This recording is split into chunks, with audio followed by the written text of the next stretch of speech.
de volta e hoje eu converso com o escritor e consultor especializado na evolução humana, Robson Santarém, sobre o tema de seu livro A Perfeita Alegria, Francisco de Assis para líderes e gestores. Pois é, né, Robson? A gente vê muitos pais e mães que são ou deveriam ser líderes, que já saem para o trabalho. A hora que, antes de sair para o trabalho, vão tomar o café da manhã. Se tem filho adolescente, então isso acontece sempre. É uma discussãozinha, um atraso e tal, um aborrecimento. E eles já chegam no trabalho falando assim, ai, fulano estragou o meu dia. Isso é liderança? Isso, quer dizer, está totalmente contrário à perfeita alegria, não é? É, com certeza. Tem algumas histórias de Francisco que eu conto aqui que eu acho que vou trazer para essa Por reflexão. favor, compartilhe. Acho que tem uma história que eu acho muito interessante, primeiro dos assaltantes da região de Assis. Então conta uma história que 3 ladrões chegaram lá na casa onde eles moravam e Francisco não estava em casa e o Frei Ângelo expulsou os ladrões, né, bateu, expulsou. E quando Francisco chega em casa, o Frei Ângelo conta orgulhosamente que ele conseguiu fazer, eram ladrões famosos e ele expulsou. E Francisco falou, então você vai fazer o seguinte, você vai atrás dos ladrões, anda por todos os montes e vales daqui, até encontrar, só volta quando encontrar. Você vai pedir perdão a eles e você vai oferecer pão e vinho para eles e se desculpar. E isso, o Frei Ângelo obedeceu, foi, encontrou os ladrões e conta a história que os ladrões se tornaram pessoas virtuosas, mudaram de vida. Então, a primeira reflexão que eu faço é a seguinte, eu acho que a gente não consegue hoje correr atrás de todos os ladrões, mas a mudança de olhar, de perspectiva. Maravilha. Tá? Se seguíssemos o olhar do Frei Ângelo, os 3 ladrões continuariam ladrões. Francisco traz uma outra perspectiva. E aí é importante para a gente ver isso. Qual é o nosso olhar sobre os acontecimentos da vida? Isso. Seja o nosso olhar na educação dos nossos filhos, na relação conjugal, o nosso olhar sobre os acontecimentos de modo geral da sociedade ou dentro da empresa que a gente trabalha. Eu posso ter uma perspectiva do Frei Ângelo ou eu posso ter uma perspectiva franciscana que pode fazer as coisas mudarem. E isso me toca profundamente. Com certeza. Há uma outra história, eu quero ilustrar isso com histórias do Francisco, muito que me contagia muito. Tem uma bom. outra história que eu acho fabulosa, Eliana, quando ele estava no processo dele de conversão, de transformação, conta-se que certa noite as pessoas acordaram, não se sabe que horas, mas as pessoas dormiam cedo, no século XIII. As pessoas acordaram com o badalar dos sinos, mas era um badalar diferente, tocando. E o que está acontecendo? As pessoas foram para portas, janelas, o que está acontecendo? Que o sino está batendo essa hora, não é hora de tocar sino. E viram que o filho lá do Pedro Bernardone, o louco de Assis, estava lá no campanário tocando sino. E começaram a xingar e a agredir. E o que está acontecendo que você está batendo sino nessa hora? Ele falou assim, eu não entendo como vocês podem estar dormindo e perdendo o espetáculo desse luar. Ora, olha só. E eu conto isso como uma metáfora, porque nós estamos dormindo, Eliana. Estão acontecendo luares espetaculares na vida. Bonito isso. E a gente não está enxergando. Às vezes acontece dentro da casa, na sociedade, na empresa. Alguém precisa bater o sino. Porque a gente está com o olhar viciado para ver problemas, para ver defeitos no outro, para ver as tragédias, as desgraças, para reclamar, para resmungar. E aí o olho fica fechado para ver a lua.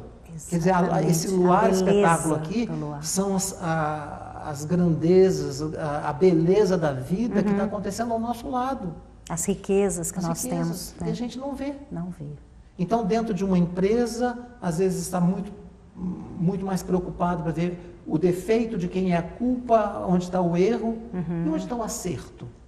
Eu falo assim, em administração de empresas, criou-se a figura do auditor das não conformidades. É aquele que vai procurar o que não está nos conformes.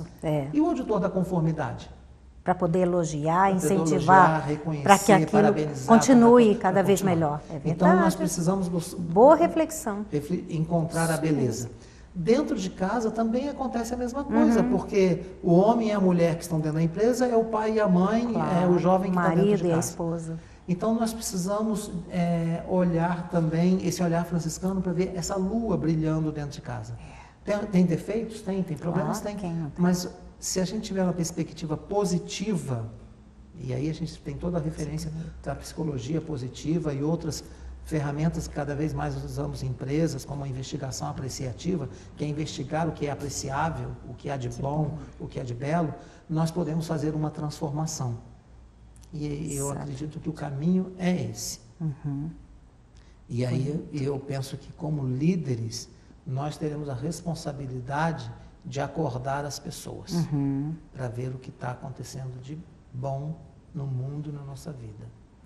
E você, como consultor, como coach, como você faz dentro das empresas para acordar um líder pessimista? Boa questão. Eu tenho trabalhado em muitas organizações e uma ferramenta que eu considero assim, muito importante que nós chamamos da investigação apreciativa, que foi desenvolvida por David Copperrider nos Estados Unidos. É um trabalho fantástico de diálogo, começa com diálogo e depois tem uma fase de sonho, onde nós vamos dialogar para descobrir o que é de melhor no outro, o que há de melhor na equipe, o que é de melhor na empresa, na instituição de modo geral. É mudar o olhar, aquilo que eu falo de sair do olhar do só procura defeitos, para o olhar de Francisco. não é? Então, se a gente tem problemas a resolver, ok, vamos resolver, mas me conta uma história de quando a empresa funcionou 100%, de quando o cliente estava 100% satisfeito. Então, se isso já funcionou alguma vez, isso pode se perpetuar. Claro. Então, começar a olhar para si mesmo. E um outro aspecto que me parece assim, extremamente importante é o olhar para si. Sem autoconhecimento, a gente não vai mudar. Organizações não mudam. As pessoas mudam. Isso. Então, nós começamos com o trabalho com as pessoas. E eu acredito que se a gente não entrar no caminho da espiritualidade, que é o caminho, não da religiosidade, mas do sentido da vida, do significado, dos valores, como que esses valores se tornam minha bússola para eu tomar decisões, para eu agir, não funciona.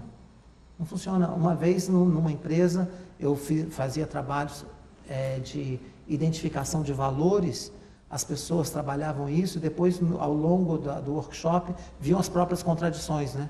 A gente fala assim, meu valor é honestidade, mas lá pelas tantas escondia alguma coisa que era fundamental para você realizar o seu trabalho. Que coisa. Então, nós somos assim, nós somos contraditórios, nós somos incoerentes, né? Existe luz e sombra dentro de nós, mas identificar o lado luz e sombra isso é fundamental para o nosso crescimento, para a nossa evolução. Então, o caminho da transformação passa pelo indivíduo. E aí a gente se descobre como Francisco, que mora dentro de cada um de nós. Que maravilha. Robson, nosso tempo está acabando, mas eu preciso que você deixe uma mensagem para os nossos telespectadores sobre os verdadeiros atributos de um líder com um L maiúsculo.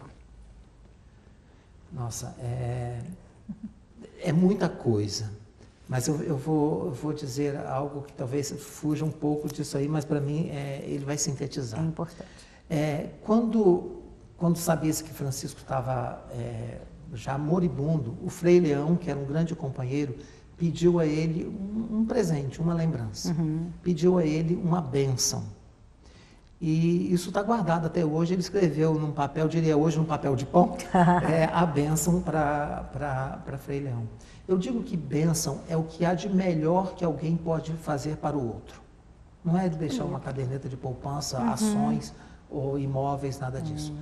Bênção significa dizer bem, é dar uma boa palavra, é dizer eu estou com você, eu estou com você, aconteça o que acontecer, estamos juntos. Que beleza.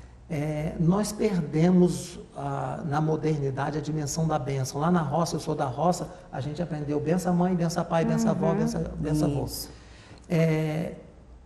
Os líderes, seja pai, mãe ou os diretores de empresas, os melhores líderes são aqueles que abençoam os outros, os seus liderados. Que bonito. Então, abençoar é dizer, eu estou com você, né? Eu te apoio, eu estou junto de você, eu estou aqui para ajudar no seu crescimento, eu estou aqui para fazer de você a melhor pessoa que você pode ser, o melhor profissional que você pode fazer. Para mim, esse é o bom líder, que ajuda o outro a crescer. Ele forma líderes, ele faz com que as pessoas se tornem plenamente humanas e o melhor profissional que pode ser.